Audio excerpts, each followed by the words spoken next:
유대 종교 지도자들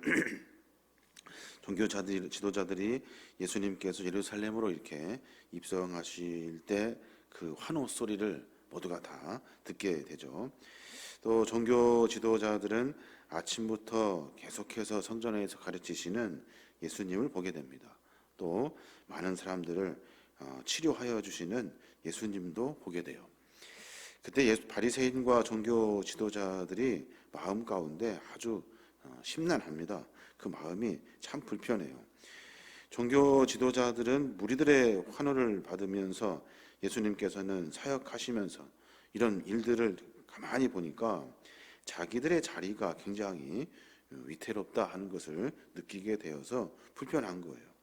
이 심각한 위기의식, 이 위기의식으로 말미암아 아주 그냥 사람들이 작전을 짭니다. 그래서 전에는 어떤 꼬투리를 잡아가지고 하려고 했는데 이제는 아주 직설적인 질문을 던지게 됩니다. 바리새인과 서기관들 그리고 사두개인들 모두가 다 예수님을 어떻게든 넘어뜨리려고 작정을 하고 모의를 합니다. 여러 종교 지도자들이 율법과 이스라엘의 종교를 지키는 자들로서 최고의 권위를 자랑하고 있어요. 스스로 사람들에게 존경을 받으면서 그렇게 살았던 삶인데 예수라는 사람이 갑자기 나타나가지고 모든 것을 다 엉망으로 만들어 놓은 거예요. 환호들을 자기들이 받아야 하는데 예수라는 사람이 받게 되고 모든 사람들이 추앙하면서 다 그 앞에 엎드리는데 사실은 자기들에게 엎드려야 하는데 이상해 말도 안 되는 예수에게로 엎드리게 되는 거예요. 이 광경을 가만히 지켜보면서 성전에서 일하는 종교 지도자들이 심각한 위기의식에 빠지게 되는 겁니다. 그래서 그들이 예수님에게 틈을 이렇게 찾아가지고 아주 작전하듯이 멋진 질문을 이렇게 딱 던져요. 뭐라고 질문합니까?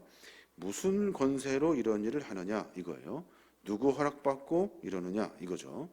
누구 허락받아야 되냐면 자기들 허락받아야 되거든요. 자기들이 허락해줘야 성전에서는 뭐든 할 수 있는데 너는 도대체 무슨 권위로 누구 허락받고 이 일을 하느냐 하는 거예요.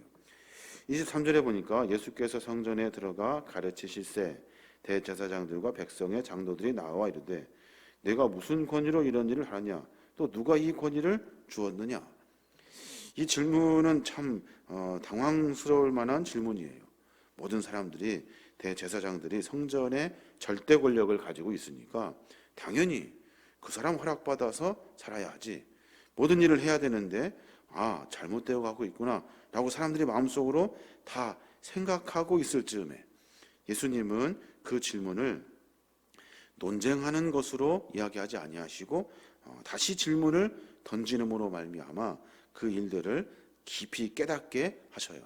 뭐가 잘못되었는지를 알게 하시는 거예요. 유대 종교 지도자들이 예수님께 질문한 내용은 아주 중요해요. 종교 지도자들이 진정으로 알고 싶어서 예수님의 권위가 어디서 온지 알고 싶어서 물은 것이 아니고 그 권위를 가지고 악의적인 것, 그러니까 예수님을 책망하려고 하는 그런 작전이 그 안에 들어 있어요. 그래서 어떻게든지 넘어뜨리려고 하는 거죠. 그래서 예수님이 그들에게 질문을 다시 던져요. 잘 아시는 것처럼 그럼 내가 묻겠다.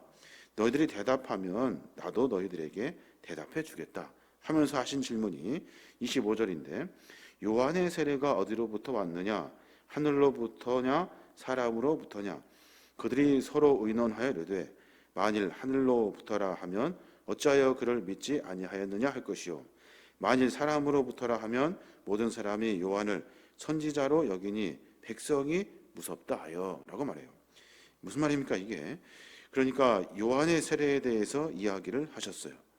요한의 권위가 하늘로부터 왔느냐 아니면 사람에게부터 왔느냐. 이 질문을 던진 이유는 종교 지도자들은 왜냐하면 예수님의 그 요한의 권위를 인정하자니 배척한 죄가 너무나 커요.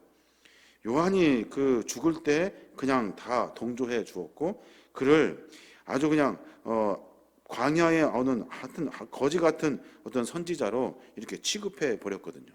너희들 왜 요한한테 가니? 성전으로 와야지. 다들 그렇게 이야기를 했어요.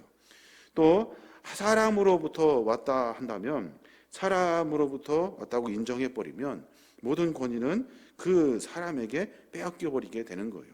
자기들에게 이렇게 절하고 이야기하고 뭐 허락받고 해야 되는데, 사람으로부터 했다 하니까 왜 사람의 마음 가운데 요한이 있는데 왜 그를 죽이는데 동조했느냐? 그래서 사람들이 바리새인과 서기관들을 또 죽이게 될 거란 말이에요. 그래서 그것이 두려워서 종교 지도자들이 여러 가지 것들로 고민하게 됩니다.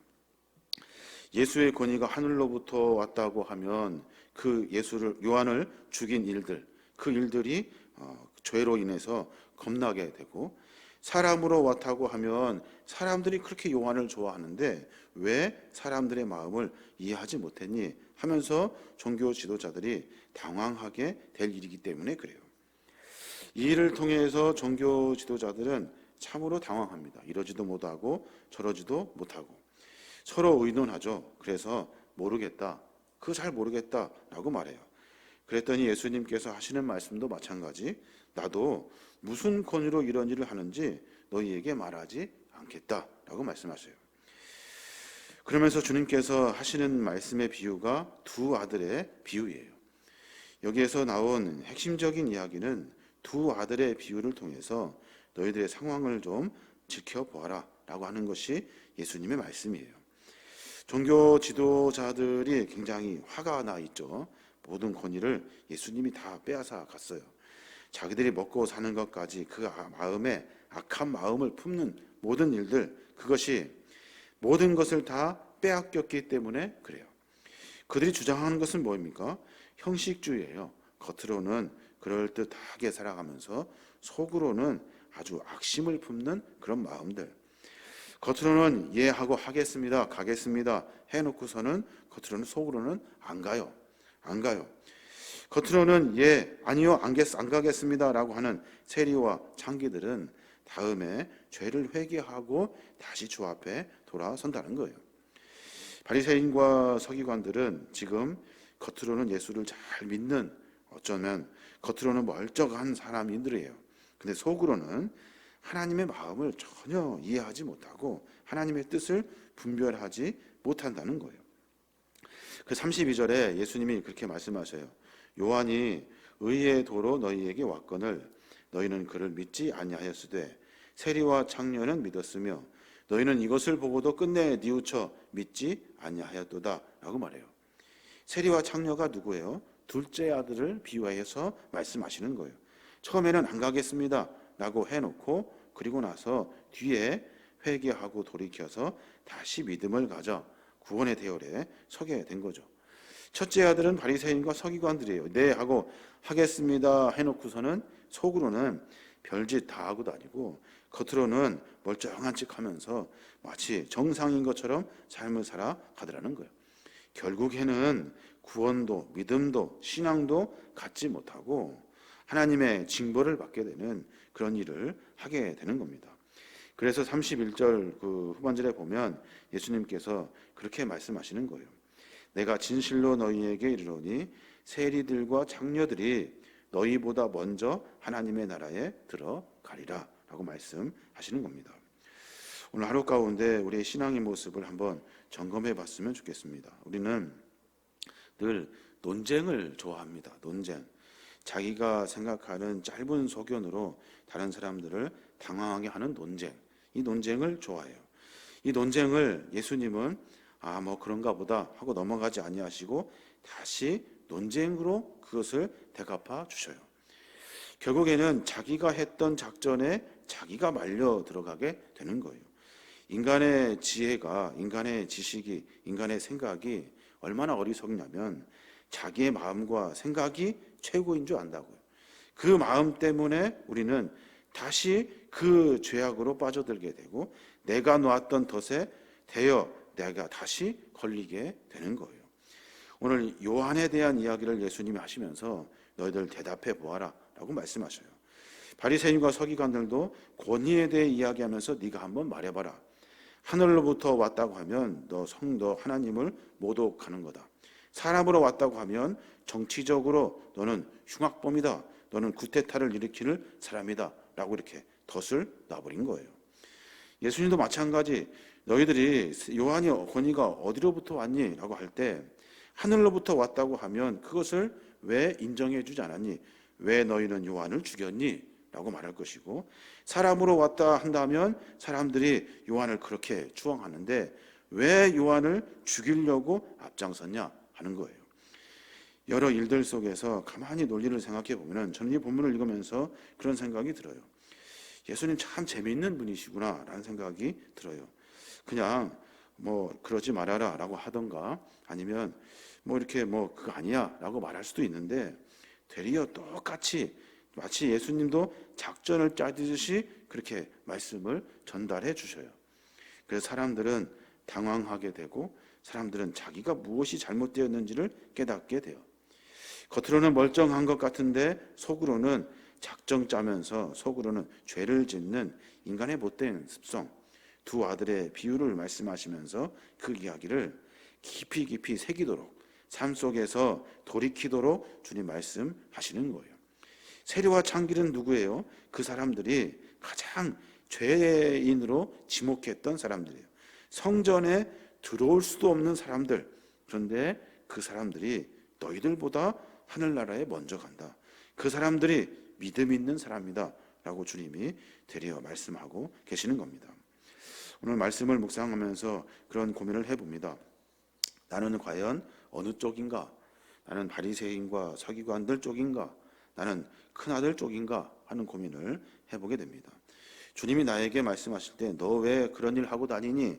라고 묻는다면 내가 하나님이 그렇게 말씀하셔서요, 진리가 거기에 있기 때문에 사실은 그것이기 때문에 라고 내가 말할 수 있는가 하는 그런 고민을 해보게 됩니다.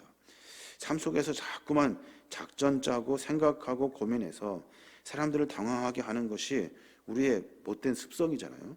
그래서 우리는 더 많은 것을 얻을 수 있다고 착각하는 것이 인간의 어리석은 지혜인 거예요. 겉으로는 멀쩡한 것 같아요. 사람들 보기에 그렇게 살기 때문에 겉만 치장하며 살아요. 근데 속은 하나님을 믿는 믿음도, 주님을 향한 신뢰도, 내 마음을 정비하는 그 회개의 모습도 아무것도 없어요. 그러니까 겉으로 보기에는 멀쩡한데 중심을 보시는 하나님이 볼 때는 빵점인 거예요. 이런 신앙의 모습을 가만히 들여다보면서 우리의 모습을 한번 점검해 봤으면 좋겠습니다. 나는 어느 쪽인가 하는 것을 늘 고민하며 삶을 살아야 하는 겁니다. 그때도 우리가 미련하고 우둔하기 때문에 자꾸 악으로 돌아갈 거예요. 그러니까 또다시 고민하고 또다시 기도하고 또다시 말씀에 우리의 삶의 기준을 정해야 하는 겁니다. 내가 옳다고 하는 것이 옳지가 않아요. 왜냐하면 우리는 본성이 악하기 때문에. 내가 빤듯하다고 이야기하는 것이 빤듯하지가 않아요. 우리는 원래 본심은 삐뚤어져 있기 때문에 그래요. 그렇기 때문에 그 기준을 나에게서 잡는 것이 아니라 말씀과 하나님에게부터 잡아야 하는 겁니다. 그래야 우리가 빤듯하게 가는 거예요. 오늘 하루의 삶 속에서 많은 고민을 하게 됩니다. 주여 주여 외치며 삶을 살지만 내 안에, 내 중심에는 과연 진정과 신령과 믿음이 있는가 하는 고민을 해보게 됩니다. 우리의 삶 속에서 이런 점검을 통해서 주님과 더 가까워지고 또 주님을 향한 거룩한 믿음으로 말미암아 부족하지만 연약하지만 형편없지만 주님께서 명령하시는 명령을 따라 한 걸음 한 걸음 전진할 때 우리의 삶의 모습이 조금씩 다듬어지는 그런 은혜를 우리가 누려야 될 줄로 믿습니다. 하루 가운데 그런 은혜로 말미암아 더욱더 풍성해지시고 은혜와 믿음이 더 깊어지시고 하나님을 더 깊이 만나는 저와 여러분이 되시길 주님의 이름으로 축원합니다.